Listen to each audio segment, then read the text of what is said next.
Hey guys, Kyle the Death Knight of Anime here, bringing you my review for My Hero Academia, chapter 185 review. And so the chapter starts off with Ryuk Kuyu basically abdicating her spot instead on the hero, abdicating her spot increase on the hero charts because she feels she hasn't done enough to help, which to me is one of those weird things where even though there's a bit of a selfish surface layer, at least she recognizes that there is a moral aspect of being a hero, and she realizes that I haven't done enough, so I definitely don't deserve the praise or the increase. So yeah, at least there's a little bit of a at least there's a little bit of an understanding there. Although I won't deny my whole thought on that was quickly dashed when the new number 2 hero, Hawks, took center stage. And so, yeah, Hawks, the new number 2 hero, takes center stage in this chapter, and it's weird, so weird to me, because as much as I think this whole hero system is bullshit, he makes a very good argument that's really extremely hard to argue with, that, okay, approval ratings, okay, the whole system of approval ratings themselves are very much bullshit. I still very much believe that. But at the same time, he makes an argument about approval ratings that being kind of a key aspect to consider, and that he makes an argument where we almost kind of need to consider the approval ratings in this world, in this basically world without All Might now, where one of the most important things is making the public feel safe, especially with the rise of villain activity. And he just, I think we can all agree, he just said what we've all been thinking for a while. Like his basically whole speech there at the placement ceremony, he basically said what we've all been thinking for a while. Like, heroes need to be more proactive and stop trying to do just the bare minimum while relying on a single person all the time. That's pretty much what we've been thinking the entire time. Like, everyone, when All Might was in power, the number one pro hero and the symbol of peace, basically the symbol of peace thing, it basically allowed heroes to become complacent. I've said this many times before, but the symbol of peace is actually one of the biggest factors as to why the villains have started to gain such traction. Not in this current situation is because people and heroes were relying too much on All Might. And now is the time, and like Hawk said, now is the time for everyone to step up their game, stop growing complacent, and actually start doing something. Because if we don't, then the heroes are in fact going to lose this one. Are in fact going to lose this battle with the villains, and which they kind of already are. But if they want to actually gain traction against the villains again, they need to actually step up and do something. So, in a way, and even more so, he was right in a way to call it Endeavour, because, well, while Endeavour in the past has been shown to be an excellent battle hero, his relationship with average citizens and cooperation with other heroes has been shown to be shaky at best. In fact, if you look at the entire manga, Endeavor's relationship with both citizens and heroes has been barely shown at all, because he's basically a loner. He wants to do things alone because he's always wanted to do things alone, because he's always had the mindset of raising to the top. And which, looking back, I think Horikoshi intentionally didn't even show Endeavour working too much with anyone, or even showing him interacting with too many citizens, because he intentionally wanted to show that, yeah, Endeavour isn't the best hero, even isn't the best hero, and that's why he's remained at number 2. But now that he's number 1, Endeavour now has to realize he has a greater responsibility. Endeavour has to realize now that he has a greater responsibility, that he needs to actually start he needs to step up. He needs to be a leader. He needs to be an icon. He needs to be that person that everyone can rely on. And again, this pretty much all goes back to basically the whole this basically goes back to the whole basically the whole this basically goes back to the approval ratings. Like Endeavor's approval ratings, like he said, are basically in the shit. He's basically at number 4 in the approval ratings, and Endeavor needs to kind of improve on that in order to truly be like in order to be like a true successor to All Might in a way, or at least a temporary and current successor to All Might, at least until inevitably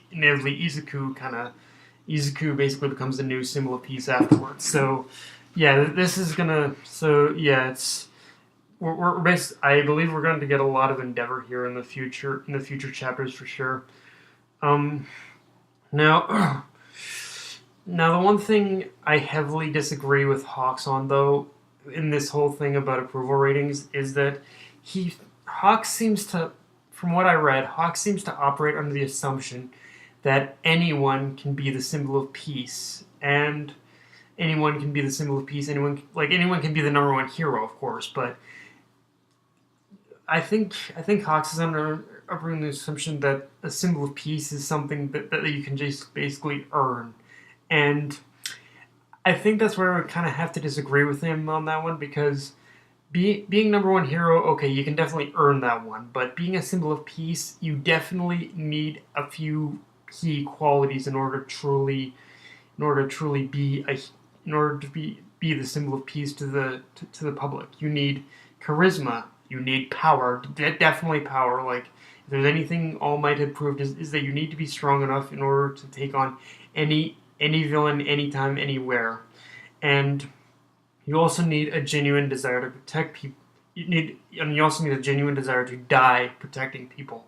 Like, you basically need all of that in order to back up any kind of claim that you are the new symbol of peace. And I genuinely believe now that after his talk with All Might, that Endeavor has the potential to in fact be that in order to have all these qualities. But now it's basically just one big test for him as well. So it should be more or less interesting as to where this is going to go for Endeavor, and even Hawk, maybe even.